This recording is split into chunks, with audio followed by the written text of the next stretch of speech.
we're live. Okay, we'll call this meeting to order. If everybody please rise and say the pledge. I pledge allegiance to the flag of the United States of America and to the republic for which it stands, one nation, under God, indivisible, with liberty and justice for all.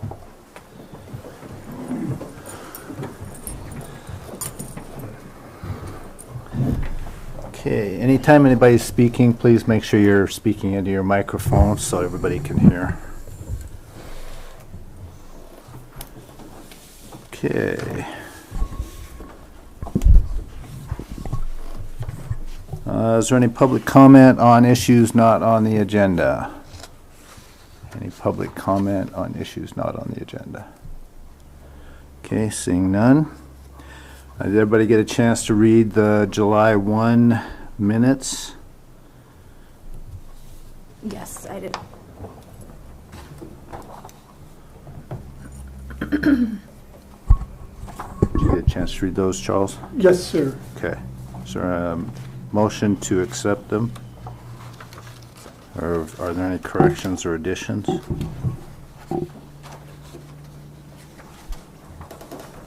I make a motion to accept the minutes from July 1st. July 1st. Okay. Is there a second? I second. Okay. We've got a motion and a second to accept the July 1st meeting minutes. All in favor, say aye. Aye. Aye. Any opposed, same sign. Motion carried. Okay.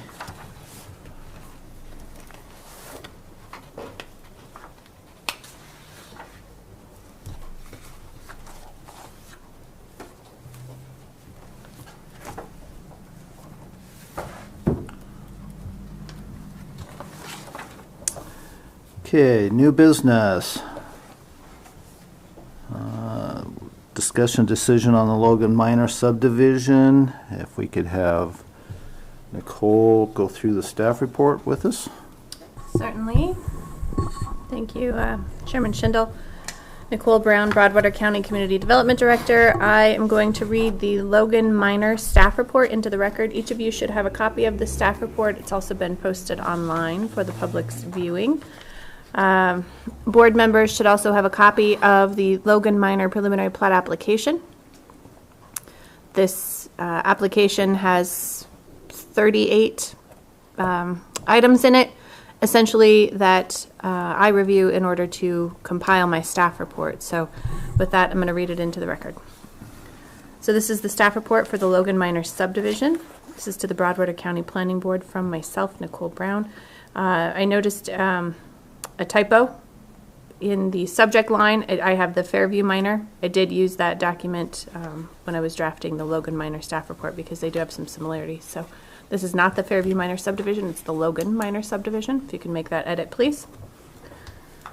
Date of application was May 29th, 2025. Element completeness on June 5th, 2025. Sufficiency on June 26th, 2025. And the review period will end August 15th, 2025. This means the governing body will be required to take action by that date. The subdivider is David Logan. Subdivider's representative is Christy Heineman. Legal description. This property is situated in Section 21, Township 9 North, Range 2 East in Broadwater County. Executive summary. The subdivider intends to create one lot from an existing 11.16 acre parcel with an agricultural covenant in place. This lot will be used for residential purposes. Wastewater will be provided via an individual on-site wastewater treatment system, and water will be provided via an individual on-site well. Access will be provided from Confederate Gulch Road. The required preliminary review fee of $1,000 has been paid. Request is for approval of the one-lot minor subdivision for one single-family home. Staff recommends approval of the proposed Logan Minor subdivision preliminary plat, subject to the conditions of approval based on the recommended findings of fact included in this staff report. Location. The proposed subdivision is located off of Confederate Gulch Road, approximately 14 miles northeast of the city of Townsend. Existing development and uses. This property is currently vacant land. Adjacent land use to the north and south are residential, to the east and west are agricultural. Public comment will be taken at the July 15th, 2025 meeting. Please note that edit as well. This was previously scheduled for July 8th planning board meeting. and we had to reschedule to today, July 15th. The Planning Board regular business meeting and subsequent commissioner meetings. Project background. Water is proposed to be provided via an individual well. The well site will be reviewed and approved by the Department of Environmental Quality. Wastewater is proposed to be managed utilizing an individual wastewater treatment system. DEQ will review and approve the location of the wastewater treatment system. Access will be off of Confederate Gulch Road, a county road. Staff analysis. Excuse me. Review is performed pursuant to the Montana Subdivision and Platting Act, Title 76, Chapter 3, Montana Codes Annotated, the 2025 Broadwater County Subdivision Regulations, and the 2024 Broadwater County Growth Policy. The proposed preliminary plat, Logan Minor Subdivision, as submitted by the subdivider, together with the required supplementary plans and information, appear to satisfy the requirements of these regulations and comply with the Broadwater County Growth Policy with the suggested mitigating conditions. Criteria for review. In accordance with 76.3.6083 MCA, a subdivision proposal must undergo review for impacts on the following primary criteria. Number 1, agriculture. 2, agricultural water user facilities. 3, local services. 4, natural environment. 5, wildlife and wildlife habitat. 6, public health and safety. 7, compliance with the county subdivision regulations. 8, compliance with survey requirements. 9, the provision of easements within and to the proposed subdivision for the location and installation of any planned utilities. And 10, a provision for providing legal and physical access to each parcel within the proposed subdivision. Findings of fact and conclusions. Impact on agriculture. As previously stated, I will not be reading the definitions of each of these, just in the interest of time. These definitions are all taken from the Broadwater County Subdivision Regulations. So I'll be skipping to number 2, the narrative. According to the preliminary plat application, none of this property is considered prime farmland if irrigated. Finding. This proposed subdivision should not have an effect on agricultural productivity, since only one home site is being added and the property is not in agricultural production currently. Per Chapter 5A of the Broadwater County Subdivision Regulations, all subdivisions must be designed and developed to provide satisfactory building sites that properly relate to topography and must, to the extent possible, preserve the natural environment. Conditions of approval for the proposed subdivision will require a noxious weed management plan be on file and recorded with the final plat. Restrictive covenants providing notice of agricultural operations in the vicinity, that the property shall be maintained in a weed-free manner, and restraining domestic pets on the property. Other conditions of approval will provide the opportunity to financially guarantee any improvements required by the weed management plan. Conditions of approval number 6, 8C, 8G, 8H, and 9 are required to mitigate impacts on agriculture. A full list of the conditions of approval is found starting on page number 9. Conclusion. The impacts to agriculture, as set forth in the findings of fact, will be mitigated by the imposed conditions of approval based upon the record when satisfactorily completed. Impacts on agricultural water user facilities. Narrative. The proposed subdivision will create one residential lot. Findings. The proposed subdivision property should not have an impact on any agricultural water user facility, since only one residence will be added to the property. Conditions of approval numbers 8C, 8G, 8H, and 9 are required to mitigate impacts on agricultural water user facilities. Conclusion. The impacts to agricultural water user facilities, as set forth in the findings of fact, will be mitigated by the imposed conditions of approval based upon the record when satisfactorily completed. Impacts on local services. Narrative. The proposed subdivision is proposed to have access directly from Confederate Gulch Road. It is within the jurisdiction of the Broadwater County Sheriff's Office, as well as the Townsend School System. Fire protection will be offered by the Broadwater County Rural Fire District, namely from the Duck Creek Fire Station. Findings regarding solid waste. Residents will haul their solid waste to Broadwater Solid Waste Canister Site, or they will have the option of hiring an independent contractor to pick up their solid waste. Mail delivery. It is anticipated that mail will be delivered by the United States Postal Service, and plans for any mail receptacles on site are subject to review and approval by the Townsend Post Office. Utilities. It is anticipated that Northwestern Energy will provide electrical service to the proposed subdivision. Future dry utilities are anticipated to be installed underground. Roads and traffic. No transportation plan has been officially adopted for this area. The proposed development will likely not cause an impact to Confederate Gulch Road, but an approach permit must be requested from the Public Works Department for the driveway approach.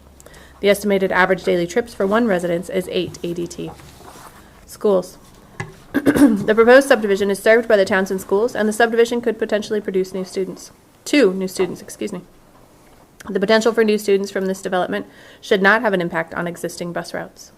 Emergency services. The proposed subdivision is within the Broadwater Sheriff Department's jurisdiction. Due to the rural nature of this subdivision, response times for emergency services could be longer than expected. Fire services. The proposed subdivision is located within the Broadwater Rural Fire District. The nearest firehouse is the Duck Creek Fire Station, an unmanned volunteer firehouse. The subdivider will need to propose a fire protection plan for review and approval by the Broadwater Rural Fire District prior to final plat approval. Conditions of approval numbers 4, 5, 7, 8B, and 10 are required to mitigate impacts on local services.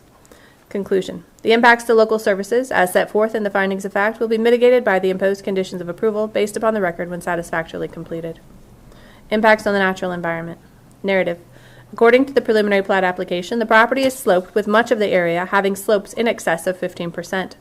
The areas in excess of 15% are shown as no-build zones on the topographic map. The proposed subdivision is outside of the FEMA mapped 100-year floodplain. Findings. The property is located within the Intermountain Seismic Belt that extends through western Montana and frequently produces small earthquakes and has previously developed some major earthquakes. Property damage and risk can be minimized with construction techniques and earthquake planning. Per Chapter 5B of the Broadwater County Subdivision Regulations, the design and development of subdivisions must provide satisfactory building sites which are properly related to topography and must, to the extent possible, preserve the natural environment. All grading, drainage, and erosion control shall be in compliance with Chapter 5J of the Broadwater County Subdivision Regulations. Much of the post-development generated stormwater will be detained within the subdivision boundaries. The stormwater pollution prevention plan will be implemented and will remain in effect during the construction phase of this project and until disturbed soils are properly stabilized. The grading and drainage plan will be provided for review to the environmental health officer. Per Chapter 5T of the Broadwater County Subdivision Regulations, a weed management plan shall be approved by the Broadwater County Weed Board prior to the subdivision application being considered complete. A noxious weed management plan has been completed by the developer, submitted and approved by the Broadwater County Weed Coordinator and the Broadwater County Weed Board. No critical plant species have been identified. Existing vegetation will only be disturbed for necessary construction of roads, driveways, utilities, and structures. Any construction disturbance will be reseeded with an approved grass seed mix. A weed management plan has been approved by the Broadwater County Noxious Weed District to control and prevent the growth of noxious weeds. The subdivider will be responsible for adhering to the weed management plan until all lots are sold or the responsibility is turned over to a homeowners association. A letter was received from the Montana Historical Society on May 27, 2025 for the Logan Minor subdivision to determine if there are any known historical, cultural, or archaeological sites which may be affected by the proposed development. According to Damon Murdo, MHS Cultural Records Manager, there have been 3 previously recorded sites within the designated area, but not within the area of the proposed subdivision. The historic sites consist of the archaeology of the Canyon Ferry region, the Confederate Gulch Historic Mining District, and an unnamed finding of cultural resource. However, according to Mr. Murdo, so long as there will be no disturbance or alteration to structures over 50 years old, there will be no cultural or historic properties affected by this subdivision. In summary, the State Historic Preservation Office does not believe a cultural resource inventory is warranted at this time. Conditions of approval numbers 6, 8C, and 10 are required to mitigate impacts on the natural environment. Conclusion. The impacts on the natural environment, as set forth in the findings of fact, will be mitigated by the imposed conditions of approval based upon the record when satisfactorily completed. Impact on wildlife and wildlife habitat. Narrative. Wildlife such as antelope, mule deer, white-tailed deer, upland game birds, other small birds, rabbits, and other rodents likely utilize the proposed subdivision. However, there should be no displacement of wildlife since the surrounding area is residential and expansive agricultural property. Findings. The impacts on wildlife habitat will be negligible based upon the surrounding uses. Landowners are encouraged to install a wildlife-friendly fencing, contain domestic animals, and secure solid waste to reduce wildlife incidents whenever possible. Conditions of approval number 8C and 8H are required to mitigate impacts on wildlife habitat. Conclusion. The impacts to wildlife habitat, as set forth in the findings of fact, will be mitigated by the imposed conditions of approval based upon the record when satisfactorily completed. Impact on public health and safety. Narrative. The proposed residence will be served by an on-site well. The residence will have its own wastewater system as well as stormwater retention basin. Findings on water supply. The proposed subdivision is not within the service area of a public water system. The proposed lot will be served by an individual on-site water well according to the preliminary plat application. The use of this exempt well is subject to review and approval by the DNRC. Wastewater. Wastewater for the proposed subdivision will be provided by the use of an individual on-site wastewater treatment system, septic drain fields. DEQ will review and issue approval for the lot for adequacy and impact of the wastewater system and groundwater quality. Stormwater. A stormwater retention plan will be created with concurrence by DEQ prior to final plat approval. Conditions of approval numbers 5, 8C, 8D, 8E, 8F, and 10 are required to mitigate impacts on public health and safety. Conclusion. The impacts on public health and safety, as set forth in the findings of fact, will be mitigated by the imposed conditions of approval based upon the record when satisfactorily completed. Compliance with subdivision regulation. Findings. The proposed subdivision meets all subdivision regulations, and it will remain in compliance with these regulations if all conditions of approval are satisfied. No variances have been requested. All conditions of approval are required to address compliance with the subdivision regulations. Conclusion. Compliance with the subdivision regulations as set forth in the findings of fact will be addressed by the imposed conditions of approval based upon the record when satisfactorily completed. Compliance with survey requirements. Findings. A land survey and plat completed by a registered land surveyor in the state of Montana will need to be prepared. A review of the plat by the Community Development Department and the examining land surveyor at the time of final plat application will ensure that the plat conforms to all conditions of approval, plat rules, and regulations. Condition of approval number 3 is required to address compliance with survey requirements. Conclusion. Compliance with the survey requirements as set forth in the findings of fact will be addressed by the imposed conditions of approval based upon the record when satisfactorily completed. Provision of easements within and to the proposed subdivision for the location and installation of any planned utilities. Findings. Utility easements will have to be shown and described on the plat in accordance with the subdivision regulations and in consultation with the utility providers, where utilities are or will be installed and where necessary for the future extension of services. Condition of approval number 7 is required to address the provision of easements within and to the proposed subdivision for the location and installation of planned utilities. Conclusion. The provision of easements within and to the proposed subdivision for the location and installation of any planned utilities, as set forth in the findings of fact, will be addressed by the imposed conditions of approval based upon the record when satisfactorily completed. Provision of legal and physical access to each parcel within the subdivision. Findings.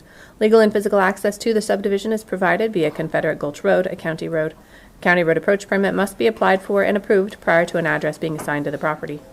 Conditions of approval number 7 is required to address the provision of legal and physical access to each parcel within the proposed subdivision. Conclusion. The provision of legal and physical access to each parcel within the proposed subdivision as set forth in the findings of fact will be addressed by the imposed conditions of approval based upon the record when satisfactorily completed. Recommended conditions. The Logan Minor subdivision is recommended for approval with the following conditions. Number 1, any and all adopted state and county requirements and standards which apply to the proposed subdivision must be met unless otherwise waived for cause by the governing body. Number 2, plans for sewage treatment and water supply shall be submitted to the Department of Environmental Quality for review and approval. The letter of approval shall be filed with the final plat. All specifications in the approved plans shall be met. Number 3, the subdivider will be required to submit the preliminary and final plat drawings in electronic format to Broadwater County in ArcGIS, AutoCAD, or MicroStation format. Additional materials may be requested by the county in electronic format to facilitate review of application materials. Number 4, plans for the location and installation of individual mailboxes shall be reviewed and approved by the United States Postal Service prior to installation. Subdivider shall submit documentation from the United States Postal Service verifying their review and approval. When required, the subdivider shall provide an off-street area for mail delivery. Subdivider, its successors, and assigns shall be responsible for all costs associated with meeting this condition of approval. Number 5, prior to submitting the final subdivision plat application, the applicant shall complete a fire protection plan for the purpose of furthering fire protection. Fire protection plan shall be created with concurrence by the Broadwater County Rural Fire District. Number 6, prior to any development and/or soil disturbance, the applicant shall submit a subdivision noxious weed management and revegetation plan for the proposed subdivision to the Broadwater County Weed District for review and approval. All specifications and requirements of the approved plan shall be met at the cost of the applicant. The applicant shall submit documentation to the Broadwater County Community Development Department from the Weed District verifying their review and approval. Number 7, the final plat shall be prepared in accordance with the applicable state survey requirements, Montana Subdivision and Platting Act survey requirements, and the county subdivision regulations. Final plat shall be in substantial compliance with the final plat and plan submitted for preliminary plat review, except as modified by these conditions. The final plat shall provide for the following. A, any areas in excess of 25% slope on the property shall be identified as no-build zones. B, all existing and proposed utility easements on the subject property, and C, all existing access and utility easements adjacent to the subject property. 8, the book and page reference to the restrictive covenants filed with the county clerk and recorder shall be indicated on the face of the final plat. In addition, the foregoing restrictive covenants shall be placed upon the property and shall provide for the following. A, notice is hereby given that this lot shall be used for residential purposes only per the subdivision application. B, notice is hereby given that the owner of the lot, by acceptance of a deed, therefore, whether or not it shall be so expressed in such deed, waives the right to protest joining or the amendment of a rural improvement district for the installation, maintenance, preservation, and repair of the following: roads that provide access to the subdivision, stormwater improvements for the subdivision, fire protection improvements for the subdivision. C, notice is hereby given that each lot shall be maintained in a weed-free manner, and a noxious weed and revegetation plan has been prepared for the subdivision and is on file with the Broadwater County Clerk and Recorder's Office. D, notice is hereby given of the potential health risk from radon concentrations, and that such risk can be evaluated through soil tests and mitigated through radon abatement techniques incorporated into structures.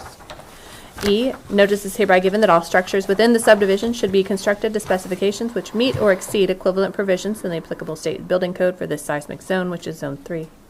F, notice is hereby given of a restrictive covenant binding the landowner, any heirs, successors, and assigns, and all future owners of property within the subdivision, agreeing therein to hold Broadwater County harmless and indemnify Broadwater County from all claims, demands, obligations, suits, causes of action, damages, and liability, including the county's costs and attorney's fees arising in any manner whatsoever out of or relating to the existence, use, operation, repair, and or maintenance of the following.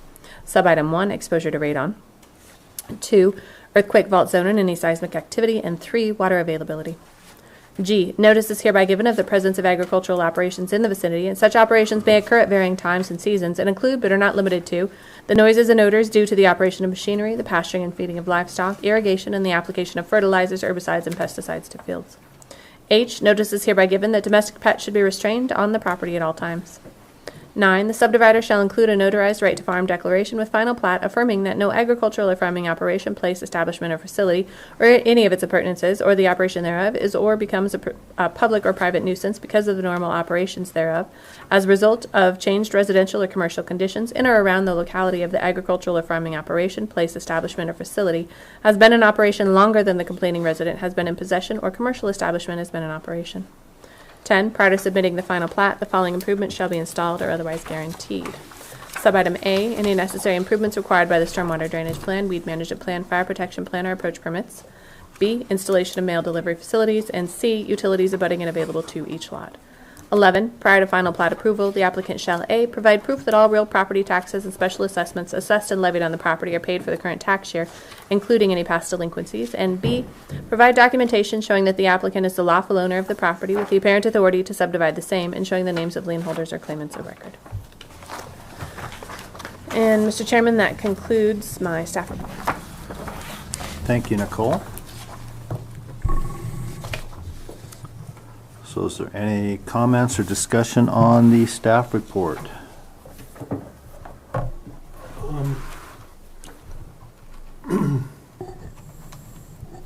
I have a question. Okay. On page 4 of 13, under road and traffic, it says the proposed development will not cause any impact to Confederate Gulch Road, but an approach permit may be requested by the Public Works Department for the driveway approach, and we apparently have an approved one in the application. Is it approved?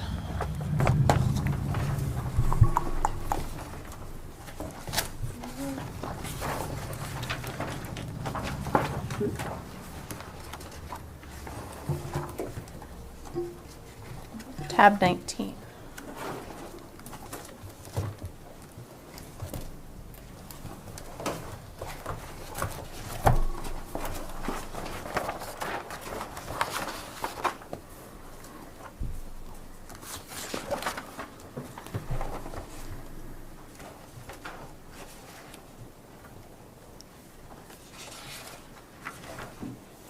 You're right, this is approved. Mr. Chairman, if I may add a sentence here that an approved approach permit is on file, because this will not be on file in my office, but an approved approach permit is on file in the Broadwater County Public Works Department. Okay.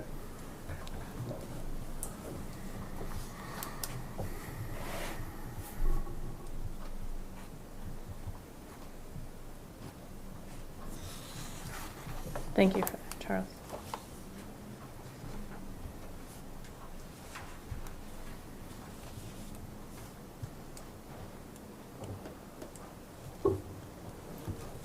Okay, any other comments? Yes, I have another one. Okay. Under page 2, public comment, or, excuse me, project background, number 8. Waters to be proposed via an individual well. The well site will be reviewed and approved by Department of Environmental Quality. The well has already been installed. So, Which page are you on? I'm sorry. 2. Oh, Page number 2.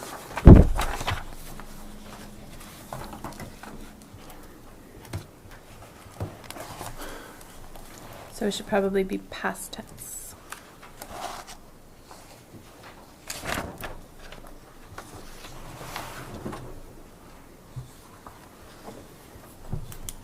What was the correction on that? I'm sorry, Mr. Chairman, to change that to past tense instead of will be, maybe change that to has been. Because it would have been installed, or it would have been reviewed and approved by DEQ. Typically, DEQ doesn't give approval until we complete this subdivision process.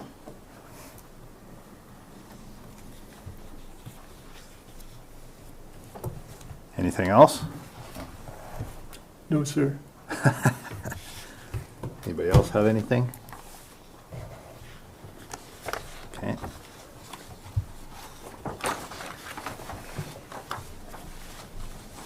Is there any public comment on the staff report? I would just comment that. Would you? Excuse me. Yeah. Tried to make all the right steps here, and so my comment is, I'm a naturalist. I appreciate what the commission does in Broadwater County to try to keep a damper on things so it doesn't get too wild, because I'm watching growth everywhere from west out. So that's all I know. I know that the well is in, the road's approved, and it's entirely up to the commission and the county. And say they decide to go the other way, I'm not going to be admonishing or being upset about it. It's just what it is. But it'd be nice, and I got put in this situation, and I tried to hold on to the property and not go into the subdivision thing, but it just didn't work out that way. So, Would you state your name for the record? David Logan. Okay, thank you. Yeah. And fire access, I made the access to the driveway, it's 60 feet off of Confederate, it's 60 feet wide, 20 feet up, it's 40 feet, and then the entrance is 20 feet. So I think there's plenty of room to have access in there with just about anything. So, Well, we'll find out when we come out and see Okay. what our turnaround is. okay. All right. Thank you. Yes. Oh, I thought I heard that it was 14 miles, but I think it's 18 miles out to Confederate. So I'm 18 and a quarter from the highway. Yeah, that's true. The Duck Creek Station should be 14. So I that's just on have to page find where I 1. put it in there. Oh, it is on there, okay, 18 miles.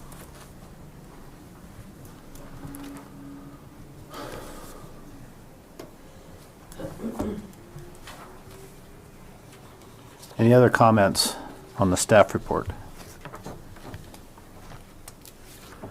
Okay. Well, do we have anything we need to go through on the plat or the application?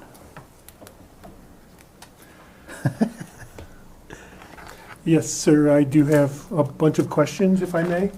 Yes. Okay. My question is the wastewater facility been installed? No, sir. Okay. It appears that in the application, J.J. Connor did a non-DAG analysis of it. And I was just curious on if it has been installed.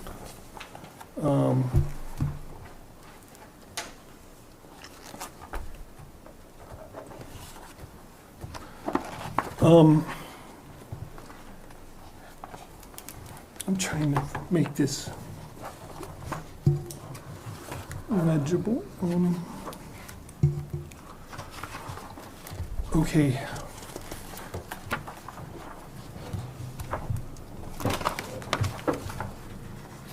I guess we should just jump into the preliminary plat that was provided. I find a lot of problems with this what was submitted with this. I can list all of them, or should we talk individually about them? But first one is that the preliminary plat that is provided that we need to approve doesn't contain the certificate of survey from the original plat, certificate of survey number 193350, should be on this preliminary plat. It's not. It's just saying,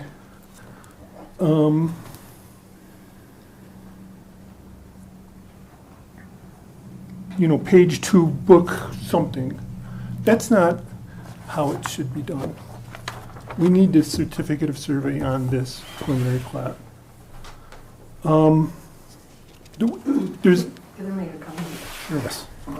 That's Book 2 of Plats, page 689. It is the survey number. It's just standard practice up here that they delineate everything by book and page. That's just how everything is delineated and cross-referenced up at the courthouse. If you look by document number, you have to cross-reference it to the book and page. right, but why isn't a certificate of survey number on there? It is a COS 2 689.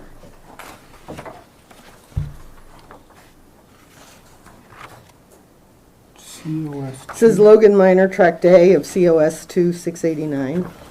Okay, then why is the certificate of survey of the existing certificate of survey is 193350?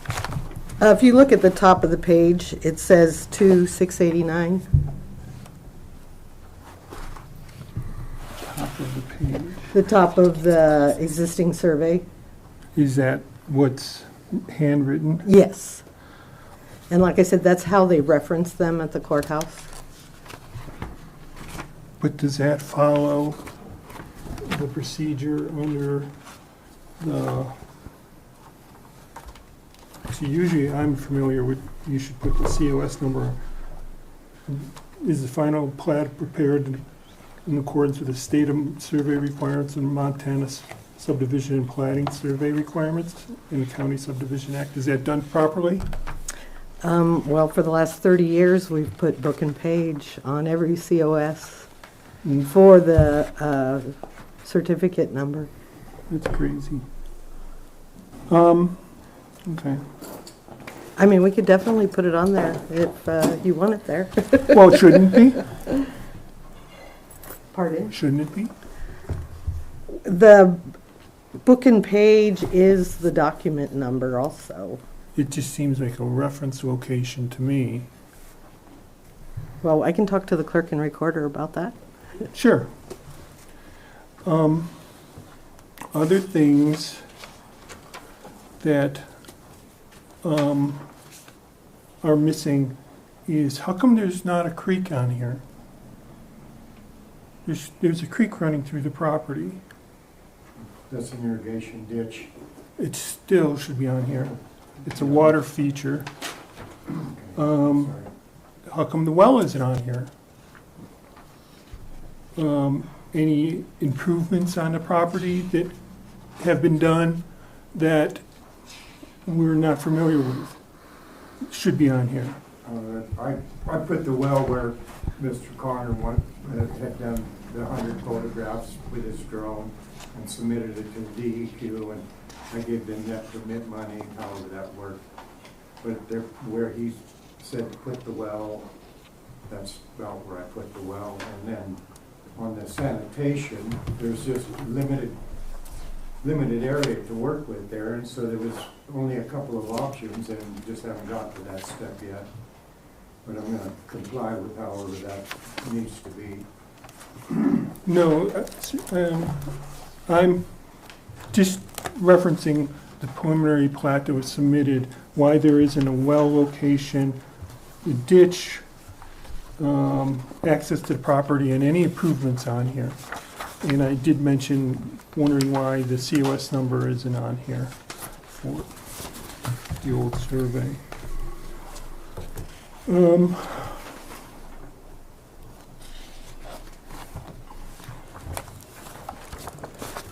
Mr. Chair, can I ask a quick question? Yes. Sorry to interrupt. When was the well put on the property? Last year. Last year? Okay, so it was before this preliminary plat was done?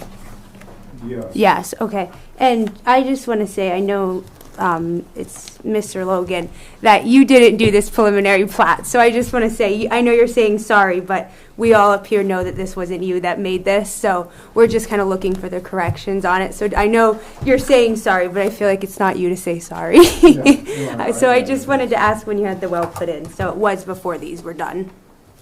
Well, I don't know when those were exactly done, so Okay. I was just kind of moving ahead directly for it to get her done. No, I get that. Thank you.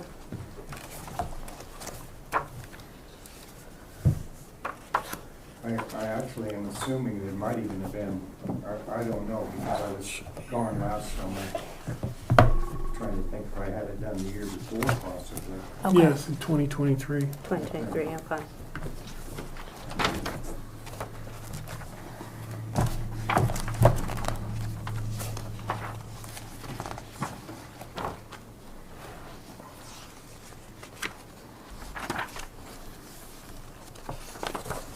Any other comments? Because of the location of the creek, my question is, why isn't there a culvert? Oh, I have a culvert in. Actually, it's a 48-inch squash culvert. Went in real easy, and I had gotten it over here at Watson's. But under the approach and permit that was issued by Broadwater County, on second page, it's saying that there's nothing is said under culverts. Sorry to interrupt. Mr. Logan, can you come up to the mic when Yes. you speak, just so people online can hear, please? Yeah, I sure can. Thank you. Sorry about that. No, I did it out of necessity. I knew that I had to have a culvert. I wanted to get up away from Confederate Road. It's a little dusty down there, and also I had a little more privacy on up the ravine, so I'm 700 feet up the ravine.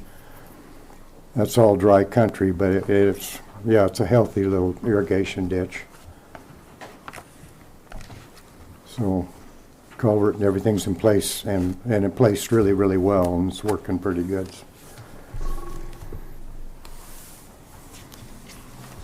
So you said it was a squashed one? Yes, sir. So do we need to mark that on this so we can catch that? Mr. Chair, sorry, I just talked over you. The comment I was going to make is if it's an irrigation ditch, it probably doesn't fall under our purview. And if it's in a creek such as Confederate Creek, then that would fall under the conservation district. But irrigation ditches such as Spring Ditch, Big Springs ditch that comes through my property, the only people that I need to talk to are is that ditch's governing board. And so when I put in a culvert, I just say, I'm going to put in a culvert, I need to, and they say, okay, we would like you to do this. Make sure it's big enough, make sure that it has 18 inches of fill in the bottom. Whereas when it's a creek, labeled as a creek, then it's different. It falls under different. And we might, but the access is. Let me ask him a question, Mr. Yes. Chair. So, Mr. Logan, is the access road, does it cross that culvert? The access to the proposed residence? Right. Does it? Right. Right, but it's 48-inch Squash culvert, how long is it?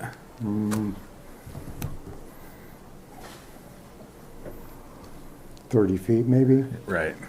something like that. Yeah, so it'd probably be sufficient, but I mean, I think that that's probably where we might be getting, I mean, if it's a ditch, it might be a little different purview.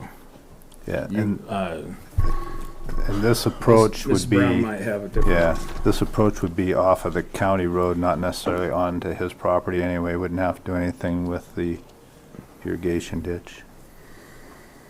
So if he You might doesn't, know more, but that's my understanding of how. When it's labeled as a ditch, then the purviews are, irrigation ditches are under different authority. right, Agreed, if you don't mind if I comment on that. I did make those steps, and the information I got was similar, very similar to that. And I did call the water right person, Errol Galt. I don't know how all his things work out, but he said, yeah, I'll go ahead, so. I just wanted to make sure, and I knew I wasn't going to disturb or take any of his water, so. Because that's his ditch, correct? That's the Galt Ranch's ditch. Well, it starts about a half a mile up the canyon, and it goes through the Barker, and then it comes back across the road into Hull, and then Williams, Yep.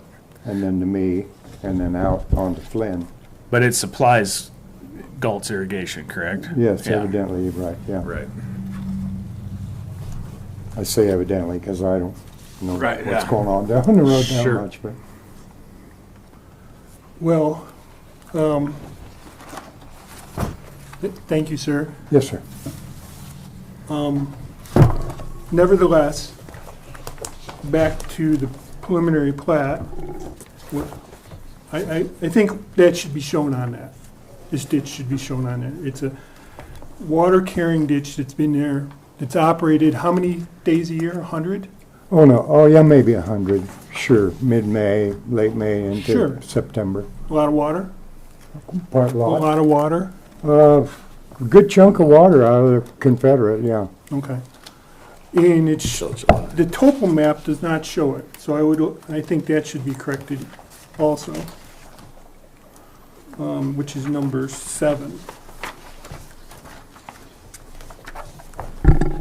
it's in number 8 though, in Yes. those topos. I was getting there. Okay, Number 8 is the non-deg calculation that J.J. Connor did, and it's showing a rather large ditch going through your property.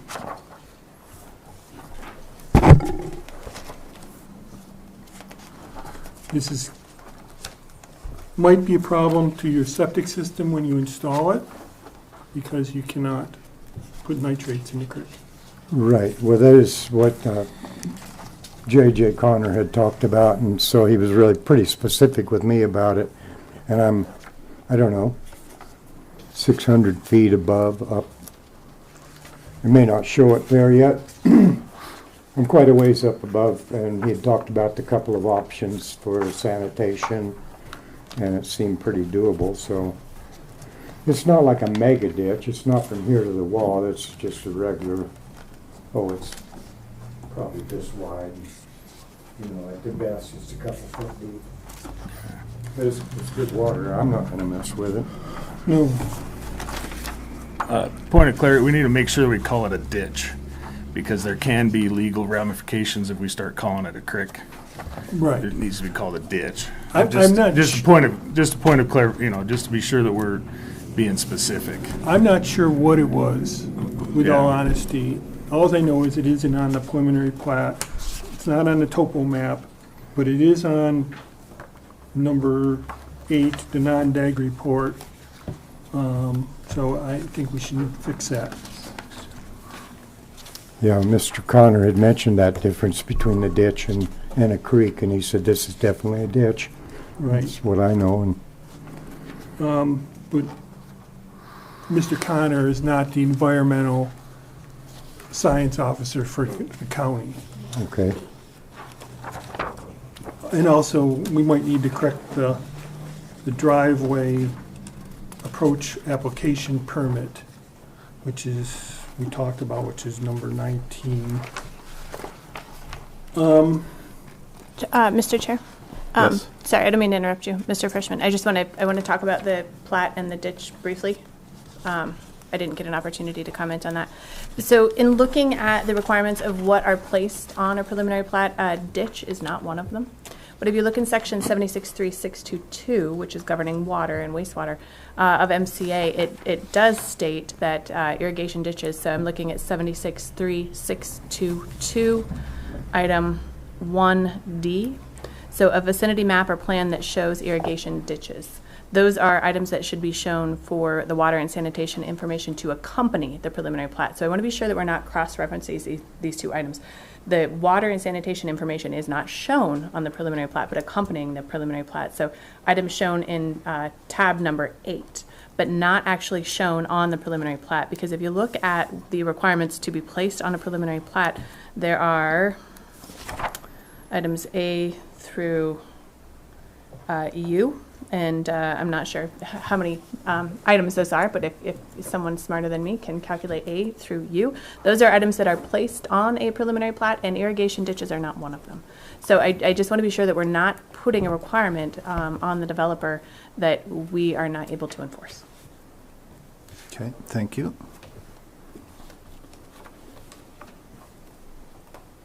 Sorry, please continue, or returning it to you, Mr. Chairman. I'm done speaking on water and sanitation. Back to you, Charles.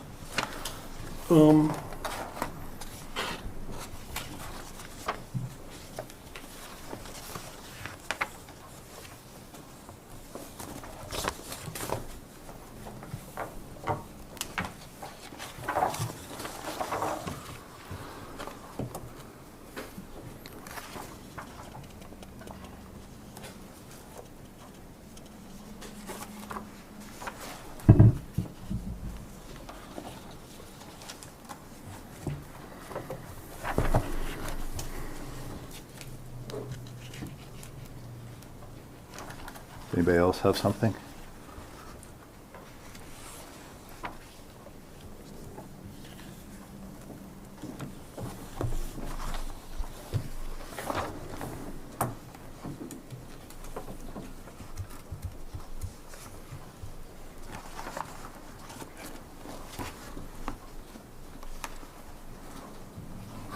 Any more comments?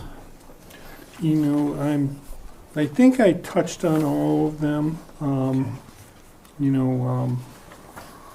Some more information about the ditch or the irrigation ditch and everything like that.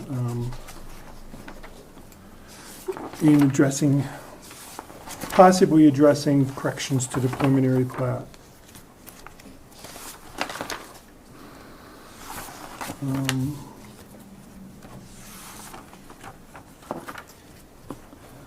I did read in here when I was reading through it, there is some place that it states there is a creek in this plot, but I can't remember where it was, so that needs to be changed to that irrigation ditch, because that's the only live water that goes through there, correct? Yes, sir, that is right. I can't remember where it was that I saw it, but they did state it was a creek.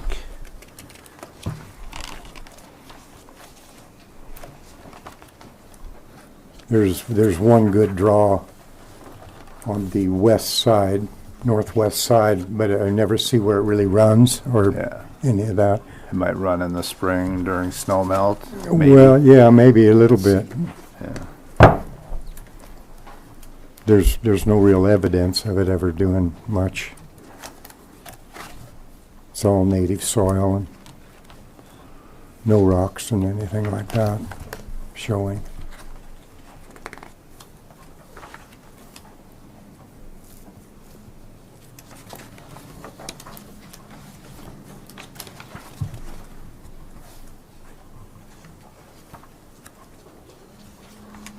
Any other comments?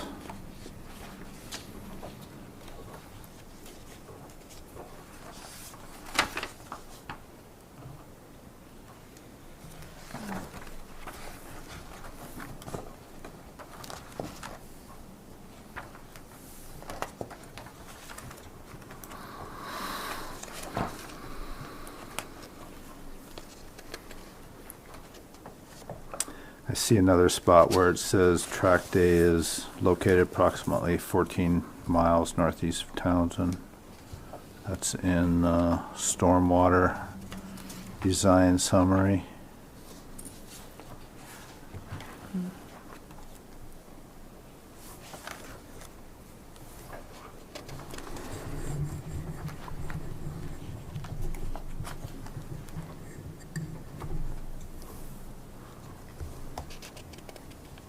Nicole, what, the plating requirements for local 76-3, Stand by. It's 301, isn't it? Or 401? Yeah, let me see if I can find it quickly.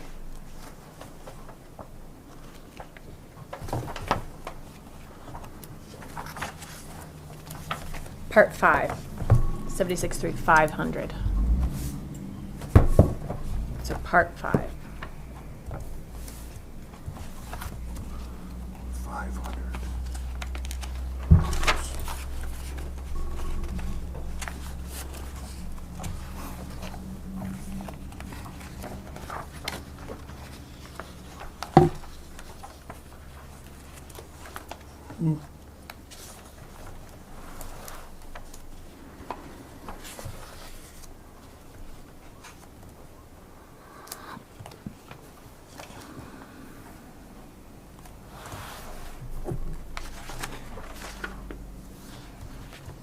I can't find it.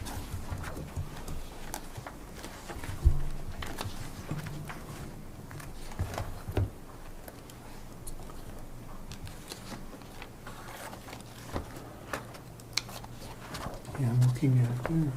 Yeah. Might be easier to find than that right now.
So are there any more comments? Anything else we need to discuss? I will try to look at every map, Mr. Chair, and the only place I could find creek was the Clear Creek. I tried to find it because I saw what you were seeing. I saw one place that said creek, and I can't find it anywhere. Yeah, I can't remember where it was either. And I almost think it might be this one.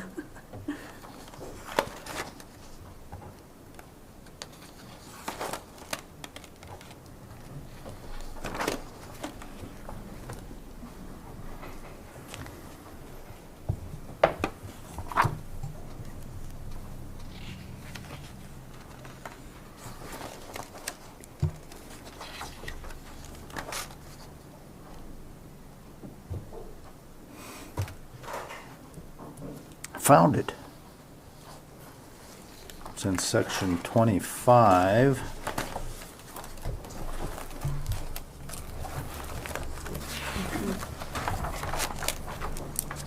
Under effects, number 4, effects on historic or natural environment. On the next page, it says there is a creek running through the property that will remain untouched. There will be no agricultural development, so that eliminates the concentration of pesticides or fertilizers.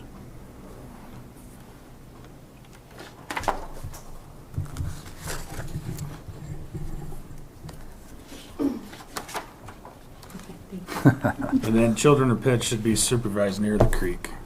It says later fencing could help provide. That's in 7B. Also 7A.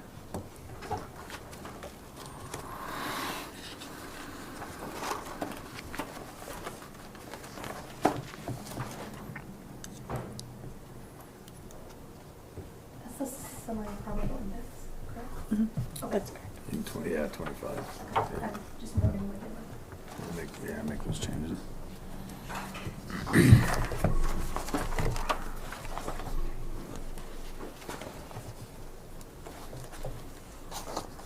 Okay, any other comments?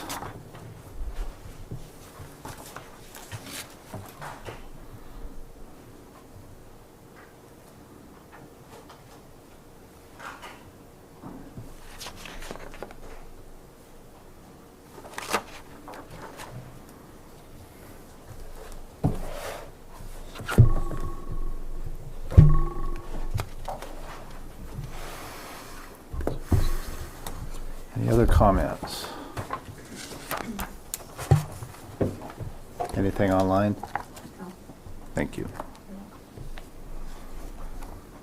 Any other discussion?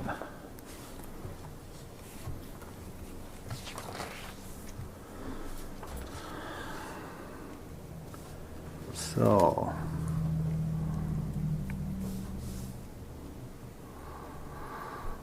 no other discussion. Is there a motion? How do we have to put that again? Mr. Chair, so you are looking for a motion to recommend approval with conditions to the commissioners? You are looking to recommend approval, period, which means no conditions, or you're looking to recommend denial. So you have 3 options. Recommend approval with conditions, recommend approval, or recommend denial to the Broadwater County Commissioners.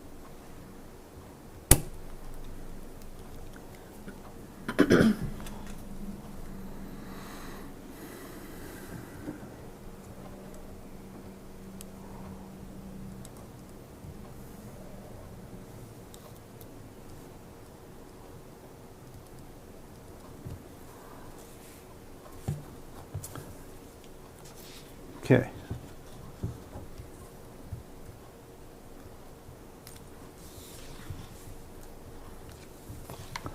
So is there a motion to recommend for approval of the plat, recommend approval with conditions that are stated, or recommend denial? I make a motion that we recommend denial of the application until we straighten out a few of the issues that I brought forth. Okay. Is there a second to that?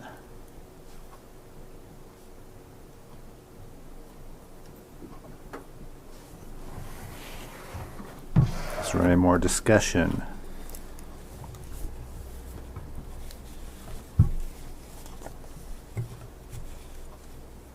Mr. Chair, can I ask for clarification, just for continuity in the record? So issues that you brought forth that you would like to see amended in the application, can you list those, just for clarity for the motion and the board and the public?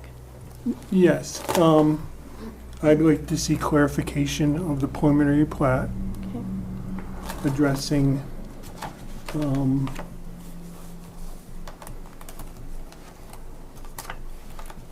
adding some more clarity to the document where we address the well location, water features,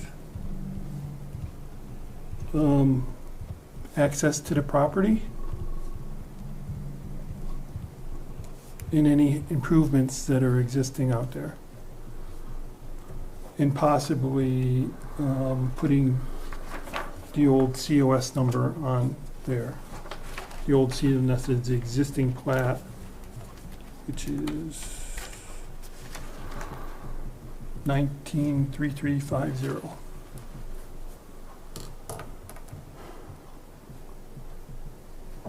Other issues I think are worth considering are a revised topo map, which is number 7, showing the ditch of the creek.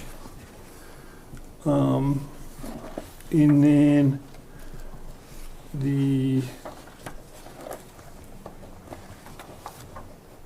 number 19, the approach and encroachment permit should be corrected for a culvert.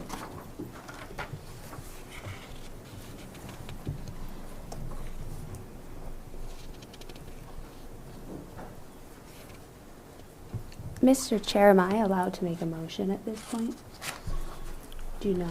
I think we have to see if we can comment on any of On his, and his, then I'll get to you, perfect. okay?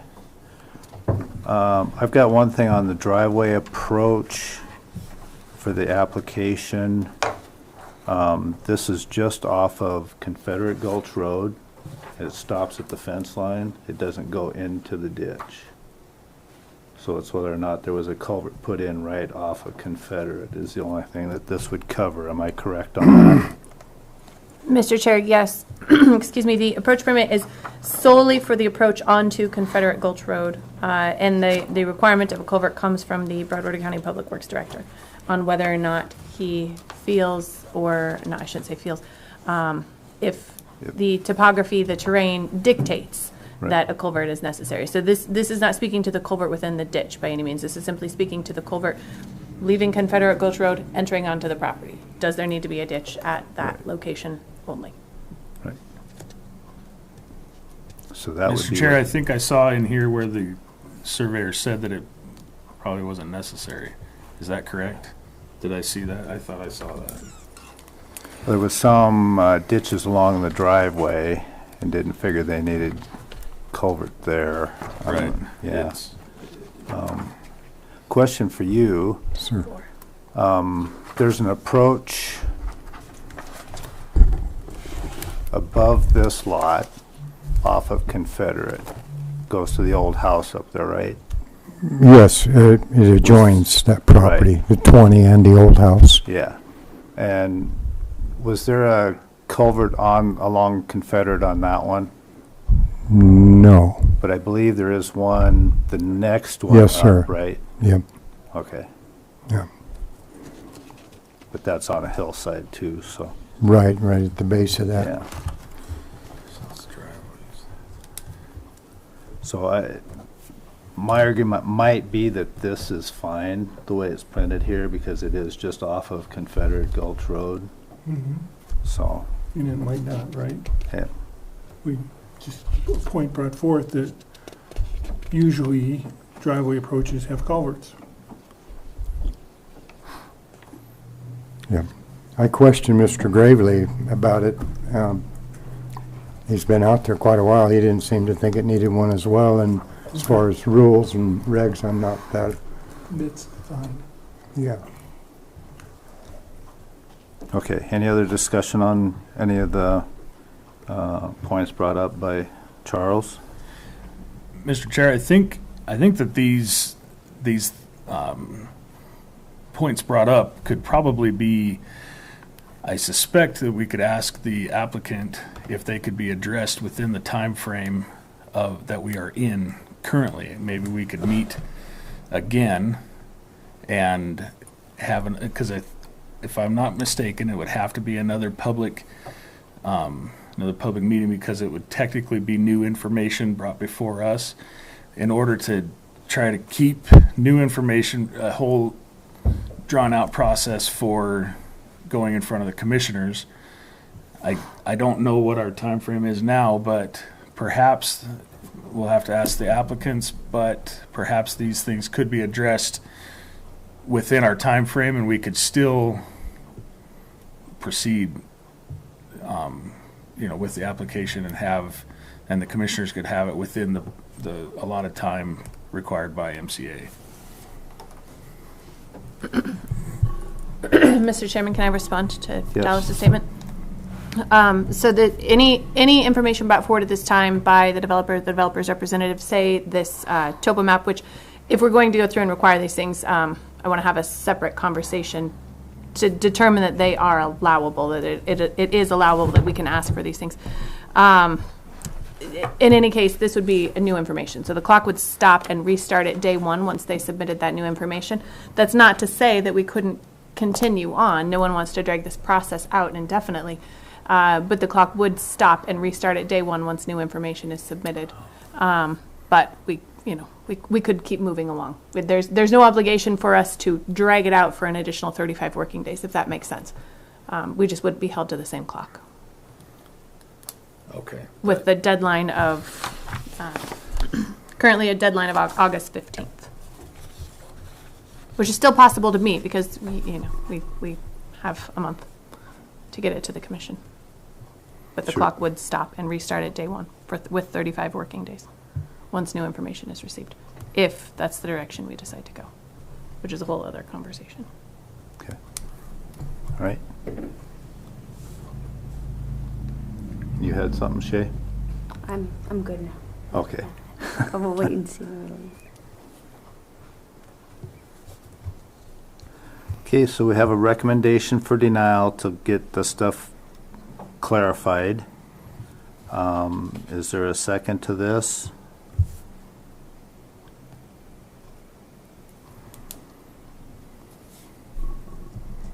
Do we need a motion on this? Or we have to have a motion to recommend it, or recommend denial, right? Mr. Chair, yes, you would have to have a motion to recommend denial, recommend approval, or recommend approval with conditions. So typically, in the absence of a second, the motion would die for lack of a Right. second, and you would reopen the floor for another vote. Okay. All right. So I did not hear a second for the recommendation for denial. So we'll open it up for another motion.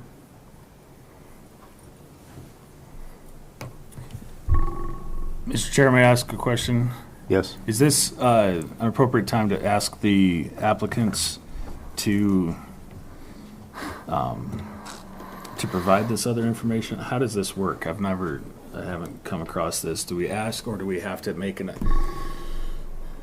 Because I understand where we're coming from. We want to make sure that we get this right, and those points are valid. And so, I don't know that from my limited understanding, this isn't the spot for a motion for approval. We need to make sure that we gather more information before we make the three choose one of the three options for sending to the Board of Commissioners. Is that correct? Mr. Chair, would you like me to respond? Yes. So I think you are correct, and I think that maybe this is the appropriate time to go through each of these items that were listed as reasons for recommending denial to determine what we actually can and cannot ask for.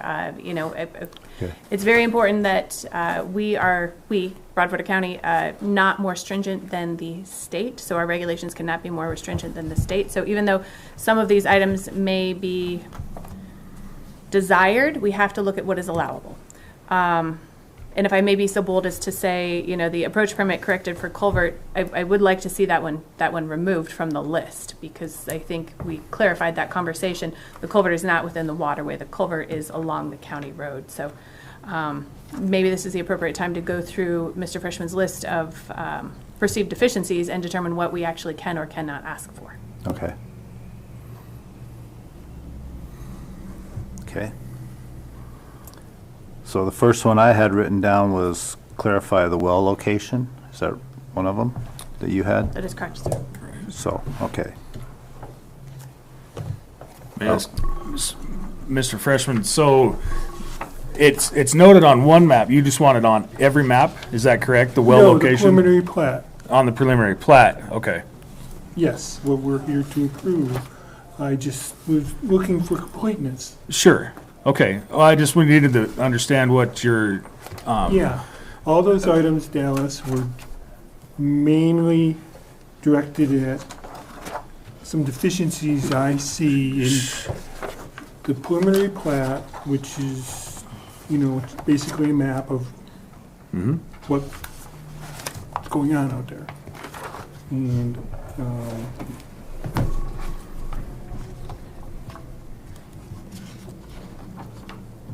yes, I appreciate, that's what I'm just asking, making sure that I understand that we're on the same page. yes, sir. Mr. Chairman? Yes. Can I, if each of you, planning board members and members of the public, if you have your subdivision regulations, supplement 5 is an important list that I would like to bring your attention to. I'm not saying this is the end all, but I think this is a good jumping off point. Supplement 5 is on page 14 of the supplements. I have an extra copy of regulations too, should you need, or you're going to share? Okay. But if anybody from the board needs a copy of regulations, I have an extra copy. So what I want to draw your attention to as you're getting there, supplement 5, item number 3, this is the list I was speaking of, A through U. These are the items, according to our Broadwater County subdivision regulations, that are required on the preliminary plat. I don't know of a location in MCA, so I'm not saying that it does not exist. I have been unable to locate a section in MCA that lists the items required on a preliminary plat. The section in MCA essentially, I don't want to say leaves it up to the county, but leaves it up to survey requirements. And survey requirements are different than land use requirements. Parallel, but slightly different. So this list, supplement 5, item 3, I'm just going to go over them just for the public that's listening or any future. So forgive me for having to speak some more and you have to listen to my voice some more. So 3, preliminary plat. The subdivider shall submit a 24-inch by 36-inch, 18 by 24-inch in size, or 11 by 17-inch as specified by the subdivision administrator preliminary plat completed by a land surveyor. Check, check, that part is done. Item 3A states, as required by the subdivision administrator, the subdivider shall submit additional copies for the planning board and governing body. The following information must be provided on the preliminary plat. A, the subdivision or development name. The title must contain the words plat and or subdivision, no duplication of subdivision names. B, the legal description, including section, township, and range, and any underlying survey data. C, a north arrow. D, the scale used on the plat. E, the certification of a professional land surveyor. F, the certification of a professional engineer if the preliminary plat application or data includes engineering plans or specifications. G, the names of all owners of record and the subdivider if different from the owners. H, the date of the preliminary plat is completed. I, proposed lot layout with approximate dimensions and sizes. J, lots and blocks identified by number or letter. K, the use of each lot. L, the exterior boundaries of the parcel proposed for subdivision with bearings, distances, and curve data indicated outside of the boundary lines. When the plat is bounded by an irregular shoreline or body of water, the bearings and distances of a closing meander traverse shall be given. M, all existing streets, roads, highways, streets, that's interesting, that's duplicated, avenues, alleys, and or access easements within or adjacent to the subject property All existing petition numbers and book and page numbers are to be shown. N, all proposed streets, roads, alleys, avenues, and easements, the width of the easement or right-of-way, grades, curvature of each. Subitem 1, layout, numbers, or if acceptable, name and widths of proposed streets or easements with proper dedications. O, existing and proposed road and street numbers, or if acceptable, name. P, proposed location of intersections for any subdivision requiring access to state or local streets, roads, avenues, alleys, or highways. Q, the names and addresses of adjoining platted subdivisions and recording information from adjoining subdivisions, certificates of survey, or unplatted land. R, the approximate location of all section corners or legal subdivision corners of sections pertinent to the subdivision boundary. S, approximate area, location, boundaries, and dimensions of all parks, open space, common grounds, and other grounds dedicated for public use. Use of proper dedication is required, including existing parks, open space, etc. T, the total gross area of the subdivision and the total net area exclusive of public areas and rights of way. U, existing and proposed infrastructure and proposed utilities, including all existing book and page numbers, are to be shown. Number 1, the approximate location, size, and depth of existing and proposed sanitary and storm sewers. 2, the approximate location, size, and depth of existing and proposed water main, lines, wells, and facilities. And 3, the approximate locations of gas lines, fire hydrants, or firefighting water storage facilities, electric and telephone lines, and street lights. So I think very clearly we can utilize subitem, what would that be, 3AU2, that states the approximate location, size, and depth of existing and proposed water mains, lines, wells, and facilities. So we can make that request based on that section, but whomever, if anyone decides to make that motion that we request, I'm not a board member, that you board members request additional information, please utilize that reference. So we're very clear in our ask. So that's supplement 5, item number 3AU2 is where I read that, but if someone differs from that, absolutely make that notation.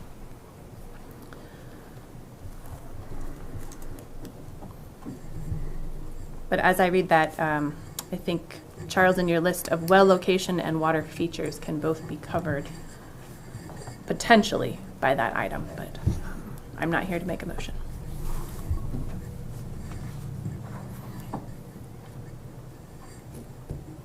May I ask a question, Mr. Chairman? Yes. So, could we make this a condition of approval and have it changed by the time it goes in front of the Board of Commissioners? Is that appropriate, or do we need to have another new information hearing as a planning board? What's the rule there? Do we have to see that first, as it's could technically be, I assume, new information? Would you like me to respond? Yes, Mr. please. Chairman?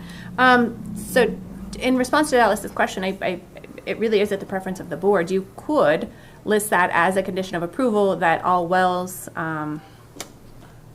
water lines, facilities, which I believe an irrigation ditch is a water facility, could be shown on the recorded final plat. So you could list that as a condition of approval, and you can move it on, recommending approval. However, if all members of the board would desire to see that on there, then your motion would be different in that you would request that the developer provide new information, or allow the developer an opportunity to provide new information. In the absence of providing new information, you could make a motion for denial because you maybe didn't feel that you had a complete application or a complete preliminary plat. So those are, I think that both of your responses are correct. It just would determine what this board feels is appropriate. Would you prefer to see it before you make your recommendation? Or would you like it to be a condition of approval and rely on it happening prior to final plat approval? Which, if it's a condition of approval, it must happen prior to final plat approval. Me? Do you have a preference? Can we do a condition on that to have that stuff done before it goes to the commissioners? I would rather, since we have plenty of time before this is our deadline, I would like to see it. Okay. I prefer not to pass on things in my life from one person to the next. I prefer to do the best job I can, and then let the cards fall where they may upstream. Okay. Question for you guys, is it possible you could get this stuff on the preliminary plat quickly, so we could look at it again? Yeah, I can have to tomorrow. I just have to turn it on and make a printout and email it out to Nicole by tomorrow. Was this the one that we were looking for a bigger map so we could see something, or was that the last one we did? That was the last one we did. Was the right? last one? Yeah, And I brought a bigger one today on this one. Does it show anything that, not on this I one? don't think so. I didn't do this one, so. Mr. Chair, can I point out tab 8? It does have on tab 8 the last page where the well is, so I don't know if having that on that map could suffice seeing what is going to be the projected spot that it's going to be on the preliminary plat, but that's tab 8, the very last page. If you look at the legend. Actually, the well is on this one.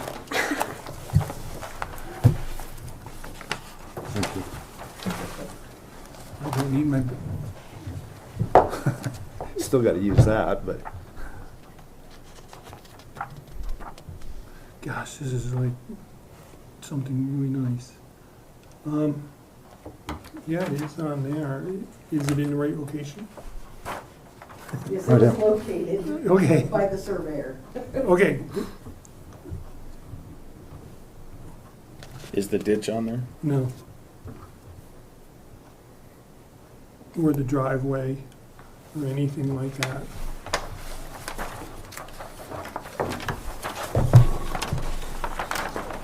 It's probably 75 feet to the driveway from the well, maybe a little bit further.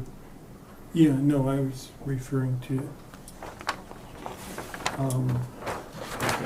access to the property on the preliminary plat.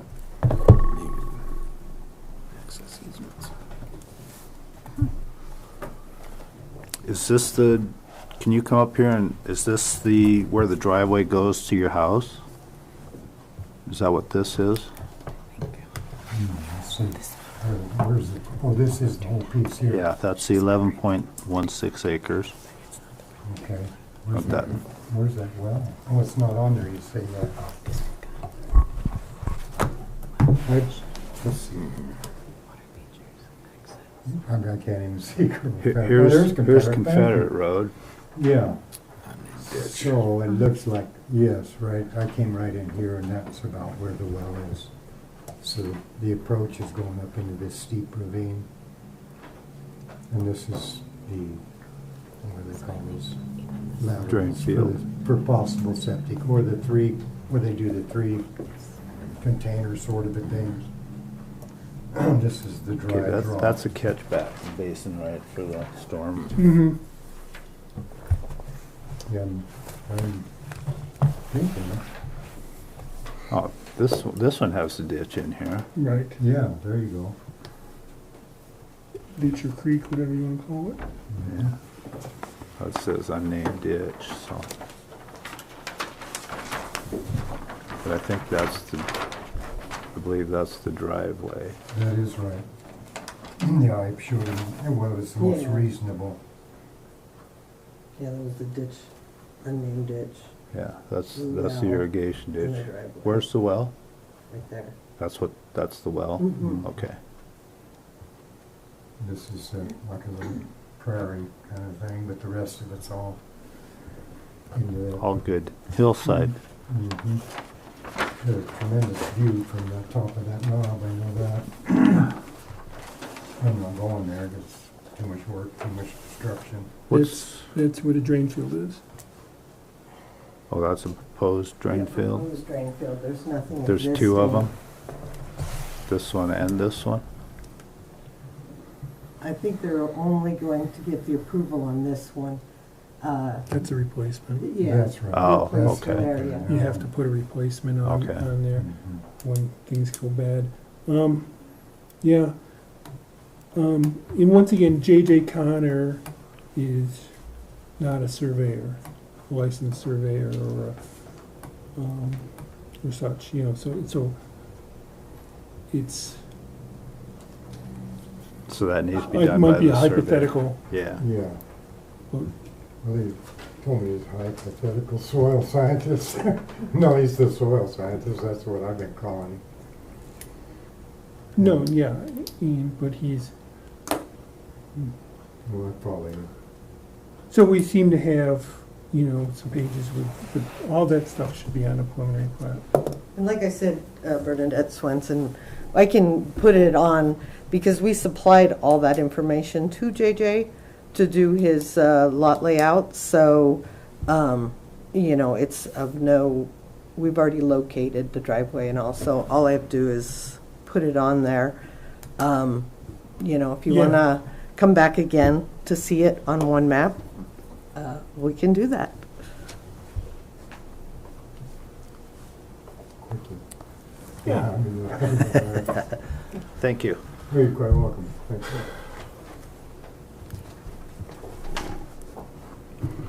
That's your big old plat if you want that. There. Oh, okay, perfect.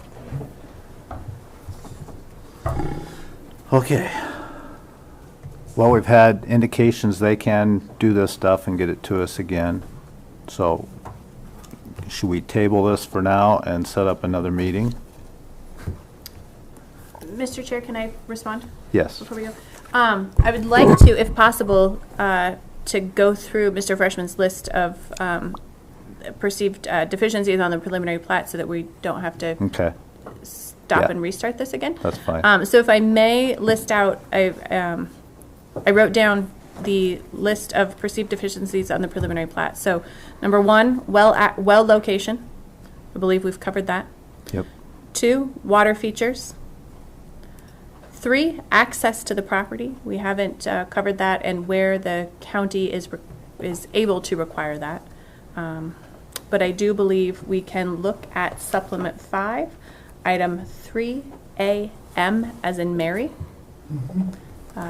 All existing streets, roads, highways, streets, we're really serious about streets, avenues, alleys, and/or access easements within or adjacent to the subdivision subject property. So I believe, again, this is my assessment. You, of course, are the ones that are going to have to make a motion. Number 4, any improvements. And so I guess I would just like a little bit more clarification so I can know where to assist you in identifying maybe a location. So any improvements, I guess, can you, if I may ask that question, Mr. Chairman, if I may ask that question of Mr. Freshman to elaborate Yes. on that. You. Nicole, I think we addressed all those improvements. There is no structures on a facility or on a property. There is no drain fields on the property. We do have a culvert, but I'm not sure if that is something that needs to be included. A big culvert, 48-inch, right? Yes, sir. Yeah, We're not talking, yeah, Squashed. yeah, So it's yeah. only 3 feet high. yeah, we're Yeah. not, If you'll pardon me, but I don't believe it's 30 feet. I was just thinking that over. 20, 25 feet or so, yeah. maybe. I should know, but So there are no additional improvements on the property that need to be put on this preliminary plat? Okay. So, Mr. Chair, can I ask Mr. Freshman a follow-up question? Yes. So would it be a fair assessment then to say that we can remove that item number 4 on your list, the one that states any, or that you stated any improvements on the Yes. preliminary plat? Okay. I just want to make sure I'm capturing everything appropriately because I don't want to glaze over any of your concerns. Okay, so then we'll move to a new number 4, the existing COS number 193350. So the book and page is listed. The document number is not. The document number is that 193350. The COS is the COS number is the book and page number, and that is how it's listed. Book 2. No, I don't have it in front of me.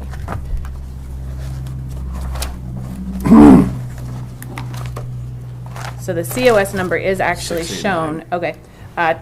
Yeah, 2-689. The COS number is actually shown on the preliminary plat. What you're requesting, this number 193350, is actually referred to as a document number, but the COS number is shown. So I don't know if you'd like to change or amend your request to have the document number shown, and if that is the case, then we will have to go in and find our authority to require the document number shown.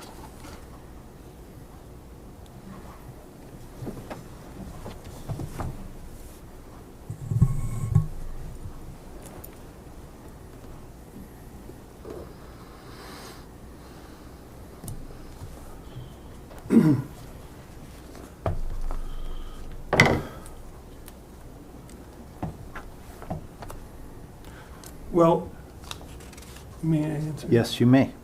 Well, my understanding by reading this and looking at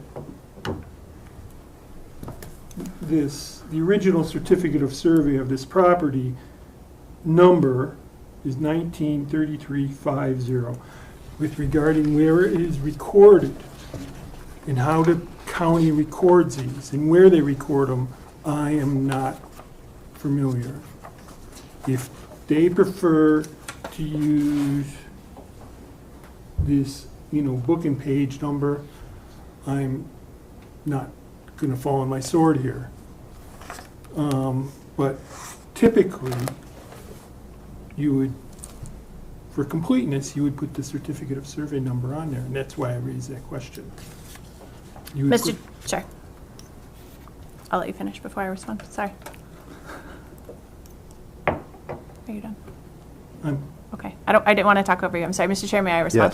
Yes. So I know it's actually two numbers. The COS number is the book and page number, and that's the way documents are recorded in the county. So the COS number is actually 2-889. It just so happens that COS number is reflective of the book and page number. So book two, page 889, but the COS number itself, and in looking at the quitclaim deed, it even refers to COS 2-889. So that is the COS number. So Hopefully it's 689. 689. Sorry, my old eyes are not working. 2-689. Thank you. That is the COS number. The document number is 193350. That is not the COS number. So there are two numbers on every plat. One is the COS number, and one is the document number. The document number is assigned after recording.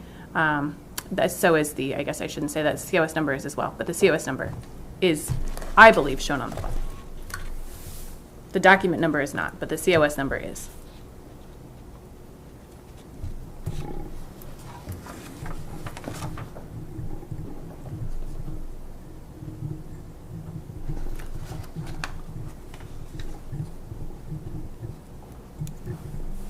Anything else on that? Well, once again, I'm not gonna fall on my sword here. If that's the way the county wants to record their preliminary plats, and that, so be it. I will not argue with that, but typically, in my experience, it's usually done with the certificate number, not where it's recorded. Not that, if that makes sense. So we can remove that one also if that's what is recommended.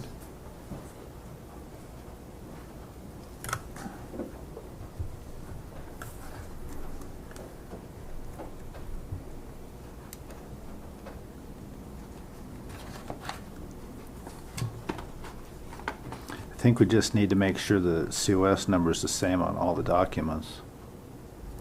Yeah. Because on this second document, it has the certificate of survey number is the 193350. And on this one, it's Something different. 2-689. Right. Yeah.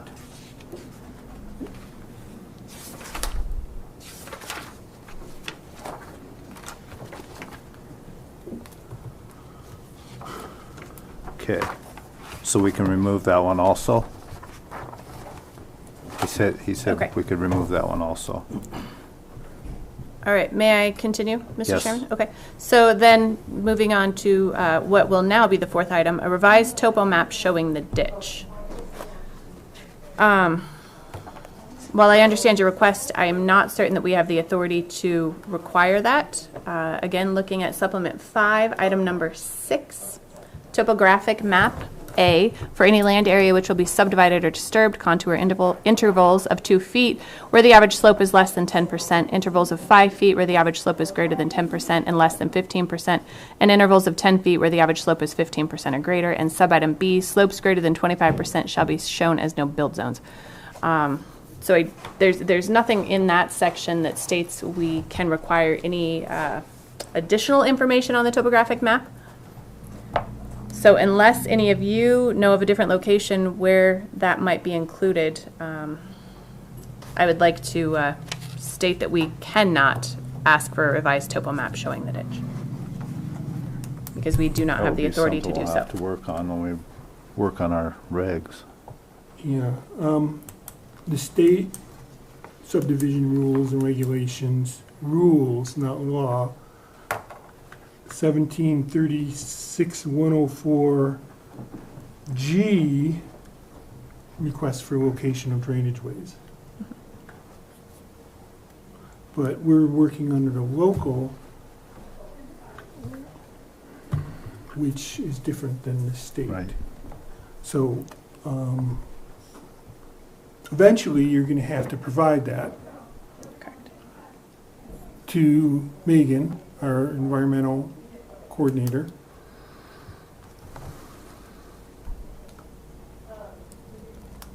And so, I just felt that it's an appropriate topographic feature to include on a map. I mean, it's the most important feature out there.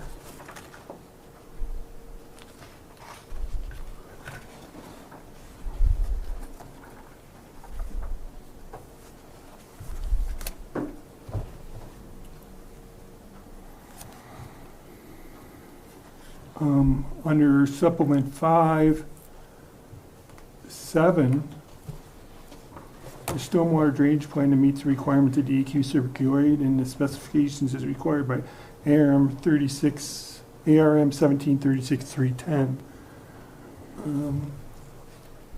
So it will need to be provided there. And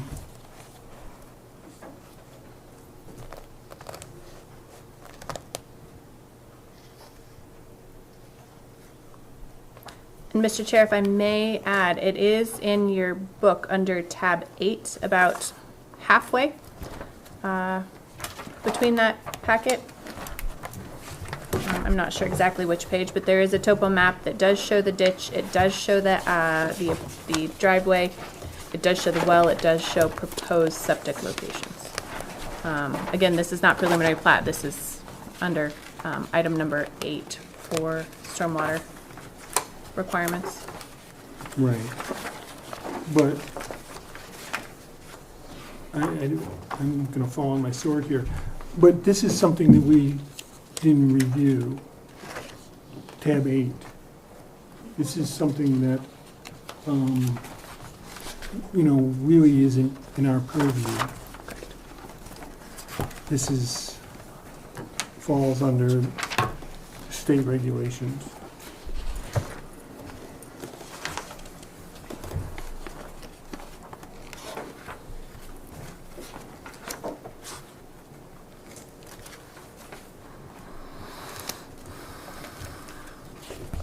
They're never gonna invite me back again.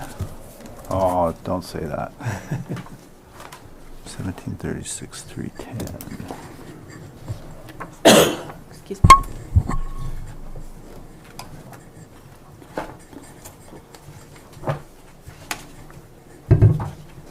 So, Mr. Chair, if I may, I don't know if Mr. Freshman it has another location, or if the board knows of another location where we can require that on the revised topo map, according to tab number 7, or item number 7 of the preliminary plat application, where a topographic map is required. Again, I don't know that the county has the authority to ask for a revised topographic map showing the ditch.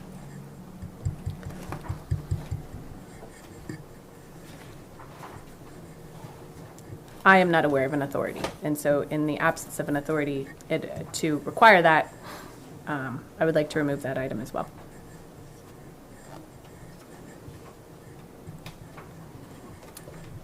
Any thoughts?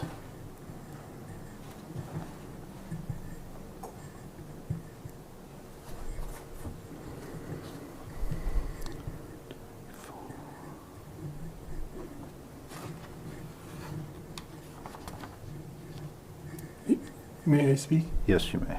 If we don't have the authority, we don't have the authority. I'm not gonna fall on my sword again on this or whatever. It just, we'll have to fix that in our next rule, right? Right. Is everybody good with that? Yep. Okay. All right, Mr. Chair, oh, sorry, we keep doing that. Mr. Chair, if we can believe AI, It's on the internet, right? It's all gospel. right? Yeah, that's what everybody says. So I've been trying to dig down in the MCA,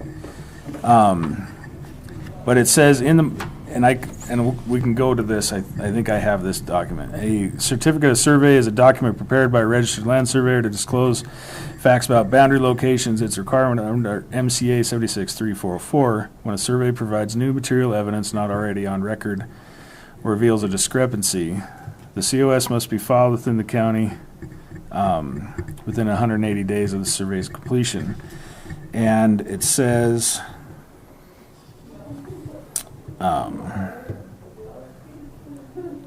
must be filed. What I'm getting to is, where did it say it? It just said it. That the county clerk and recorder is the one that records the number. And so, now of course I'm not seeing that. I'm sure, maybe my eyes were crossed. Of course I've been doing a bunch of searches here too. Hang on, sorry.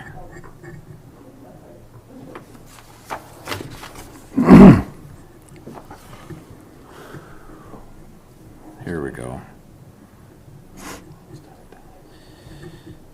It's assigned, numbers are assigned by the county clerk and recorder after a survey is completed and submitted, provided that the survey meets certain criteria. Specifically, a COS is required when a survey reveals material evidence not shown on existing maps or discloses a material discrepancy.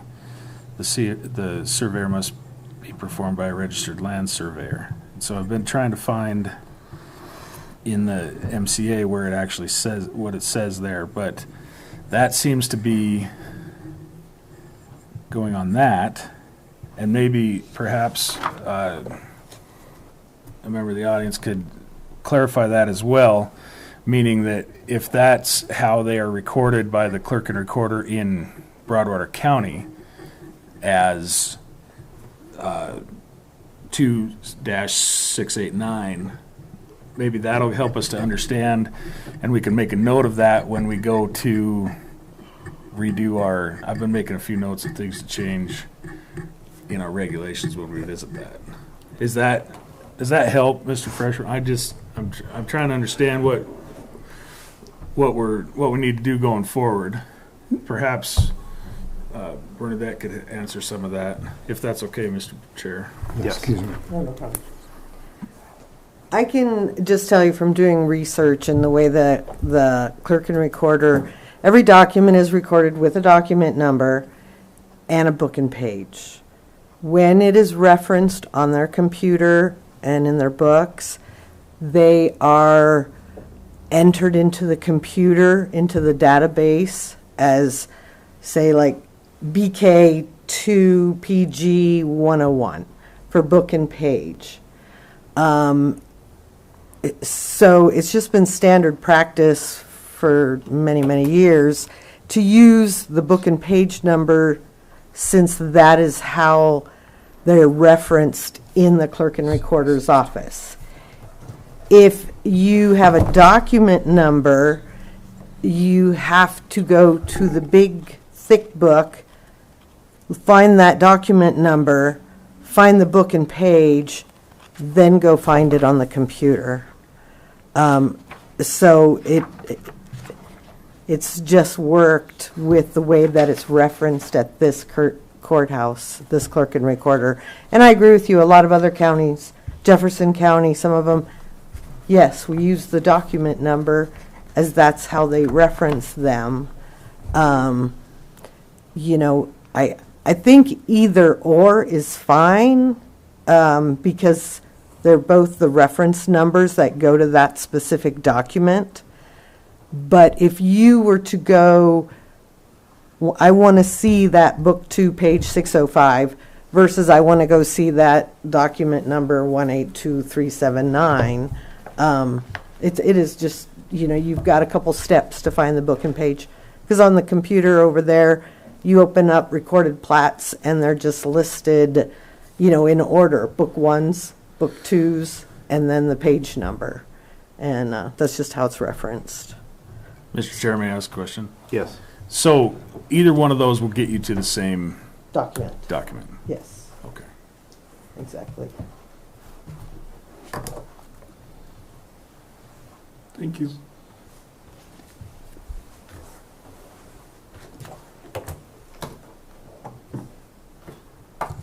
Okay, do we have the list compiled now? No, sir. One more item on the list. The approach permit corrected for the culvert.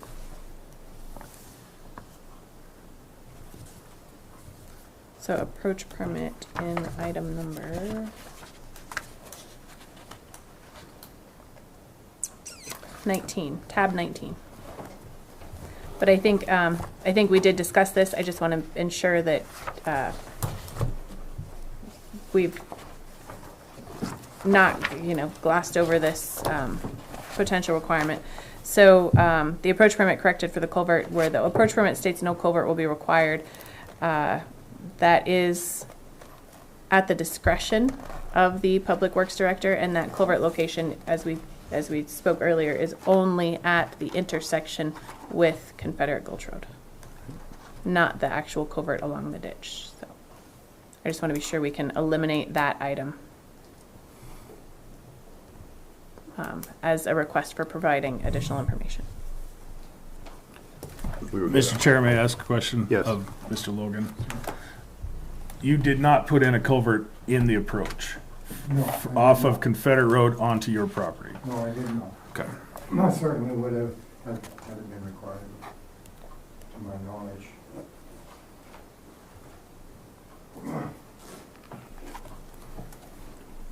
So, Mr. Chair, if I may, it appears that 2 items were missing on the preliminary plat based on this discussion.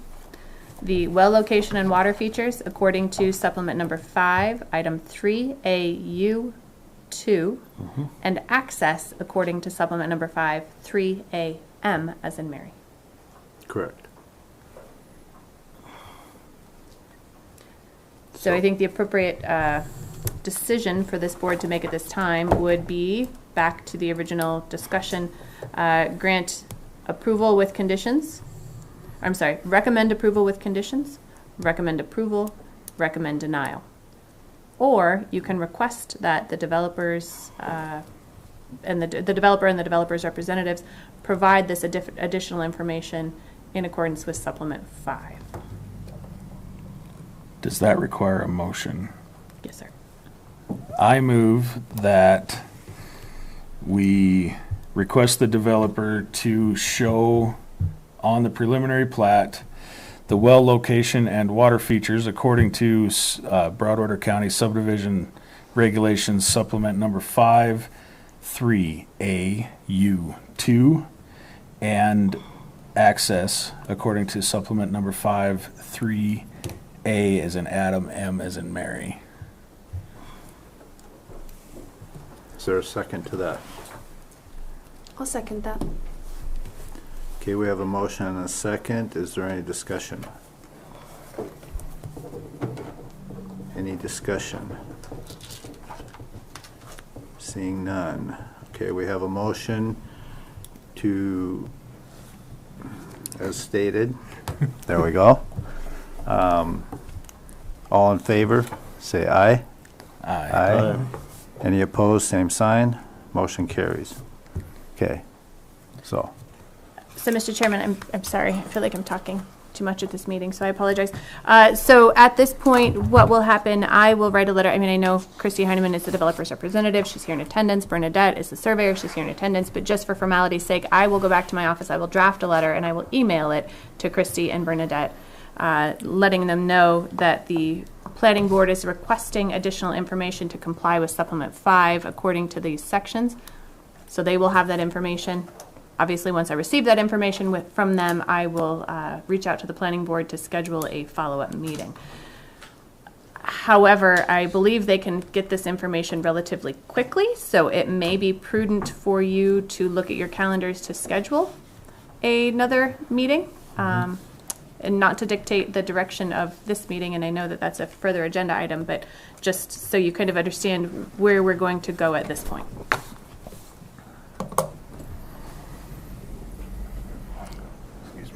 so does anybody have any dates open? We'll see how our dates is. Check.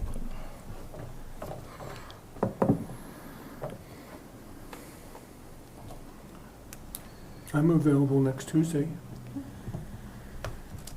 At 1? Is the room available? It appears to be. Yeah. Right here it is, but I'll Okay. double Push check it as to long as 2. that's good for 2 now. o'clock. I don't know if we could do 2 on Tuesday, if we'll be, I don't know how quick we'll be tomorrow, next meeting.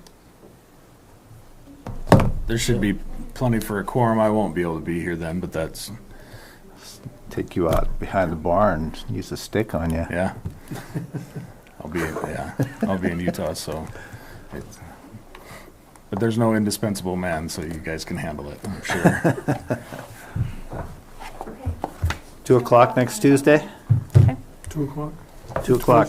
22nd. And of course, this is tentative pending the receipt of the information from the developer's representative and surveyors. But Okay. as soon as we receive that, I will facilitate with Daleen that she gets that information onto you board members. All right. So is there any other items for discussion? Everybody wants to leave? Yes. Okay. Any comments from the floor? Don't want yawns. I see enough of those. I have enough of those.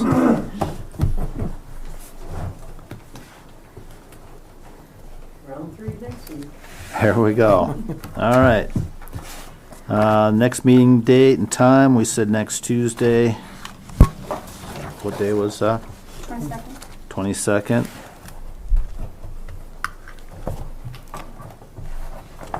At 2 p.m. That works for you? I know it works for you because you requested it. Better work for you. Okay. Well, how about if we adjourn this meeting? I move that we adjourn. Second. All in favor? Aye.